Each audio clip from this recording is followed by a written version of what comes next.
Oh, God.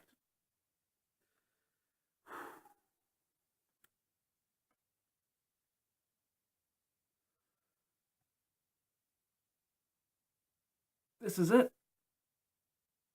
This is the end of my YouTube channel and of my love for Doctor Who. This is it.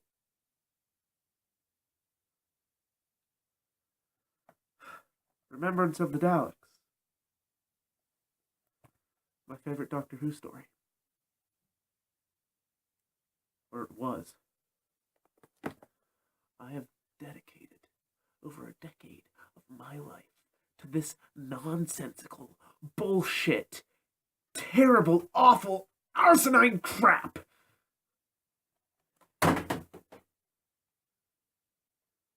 No more. No more. You might be you might be asking yourself, why this sudden change of heart? Why?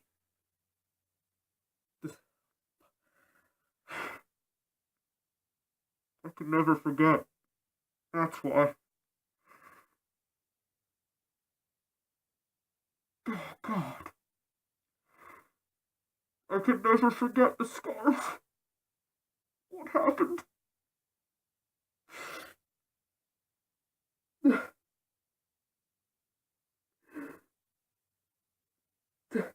You'll just... You'll just have to see for yourself.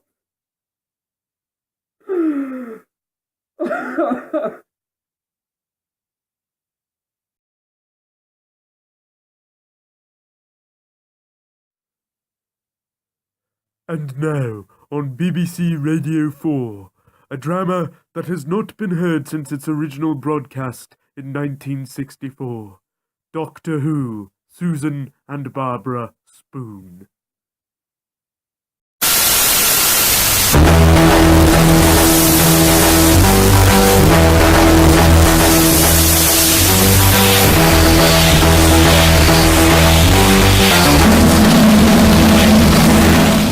Doctor Who, Susan and Barbara Spoon.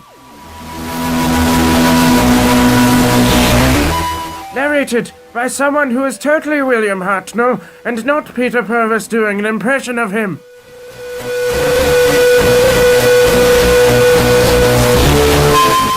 Written by Leela 004.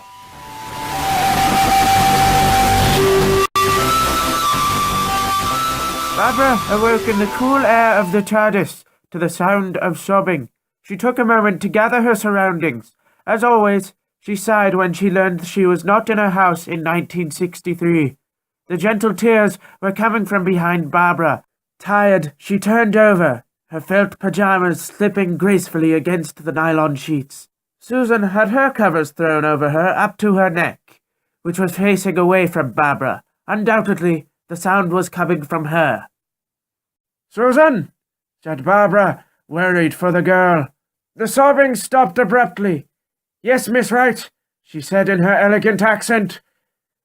"I told you to call me Barbara, Susan," Barbara laughed. Her serious tone returned. "You were crying. What's wrong?" "Oh, nothing, Barbara," said Susan in a tone that said, "Oh, everything, Barbara." Susan realized that the woman she used to dread confronting every time she was late handing in an assignment was probably her only source of comfort nowadays. So she continued. "Ping Cho." That was all she could get out of herself.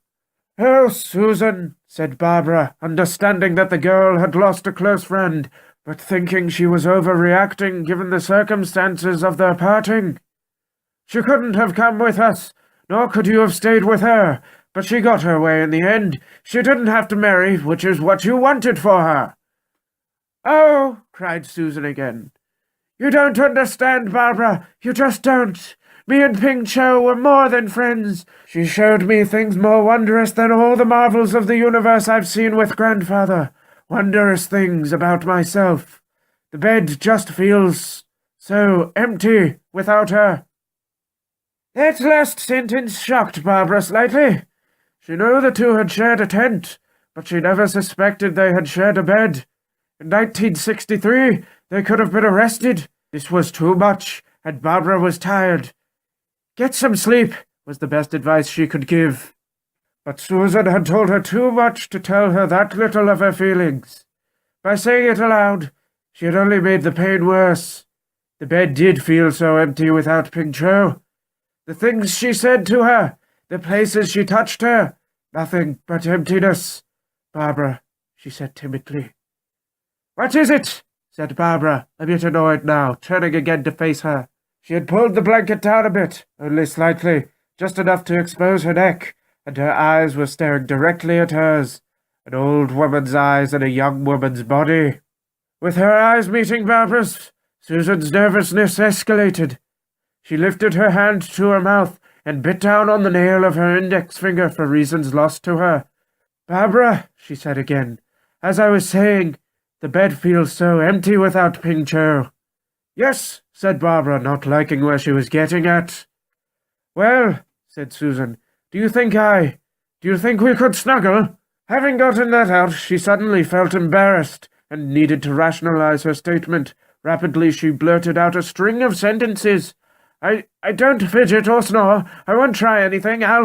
Barbara sighed, considering her proposal. She had a question.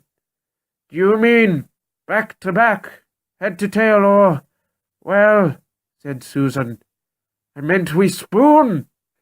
Barbara assumed this was considered a reasonable request amongst girls these days. The students she taught in the late 50s and early 60s didn't seem too fussed about their sexualities. Things Barbara's generation would never dream of doing they did without fear. They had the ability to see intimate acts as not necessarily sexual, and Barbara appreciated that. It would be sexual for her, she realized, but she wouldn't act upon it in a million years.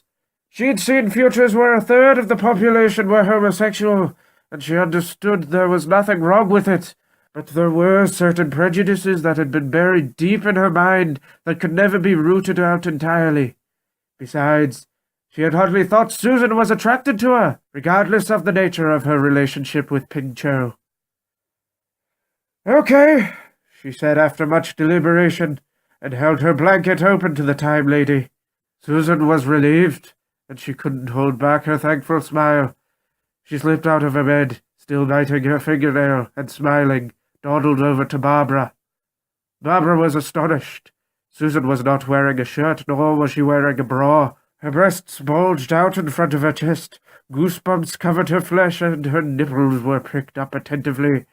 Her waist was thin but curved. Neither did Susan wear any pants, although luckily she did wear a pair of small black panties. Her legs were long and dainty. The underwear was soaked in sweat. She was hot. In this cold ship, yet the goosebumps and hard nipples seemed to imply otherwise. A seemingly nonsensical juxtaposition in a seemingly nonsensical young woman. Susan approached the bed and turned her back to Barbara. Susan's underpants were tight on her large ass. The very ends of her cheeks poked through the leg holes.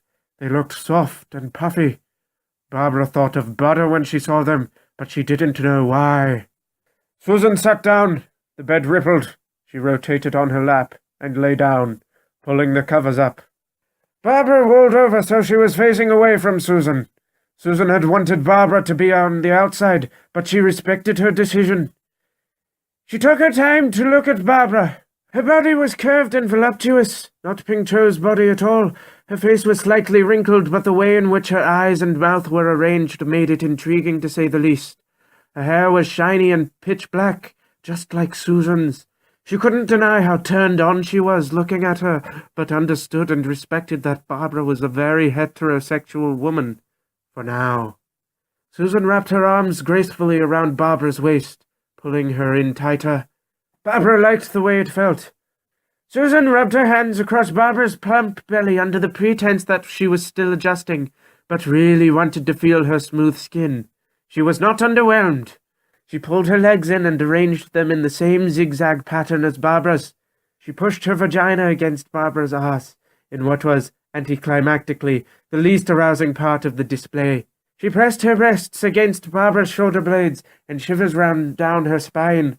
Barbara was in an ecstatic state of bliss, and began descending into sleep. Susan, however, was very far from tired and spent the ensuing hours studying her bedmate's hair.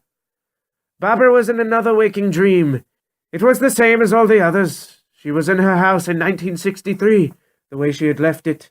As always, she walked towards her queen-size bed and knew from memory what she would find there: Ian, naked. She held the doorknob in her hand and opened it, expecting to find yet another daunting reminder of her inability to confess to Ian her feelings. Laying on the bed, splayed out sexually without any clothes, grinning seductively, was Susan Foreman, the peculiar 19-year-old girl from Coalhill School. Her grin was infectious, and Barbara began walking over to the Barbara's eyes exploded open. She was not in London 1963. She was in the TARDIS, yet again. She felt a constricting pressure on her right breast, a hand with a thump massaging her nipple. "Susan?" she asked, confused. The hand darted away. "I'm sorry," Susan cried. "Do you want me to stop?" Barbara contemplated saying yes, but instead she said no. As if on cue, the hand returned. Barbara smiled and let out a sigh of pleasure, but that wasn't all. She could feel cold lips pressed against the back of her neck. A tongue slowly crept out of Susan's mouth and licked Barbara's neck. Barbara stretched out her legs and clasped Susan's hand in her own. "Show me what Ping Cho showed you," she said.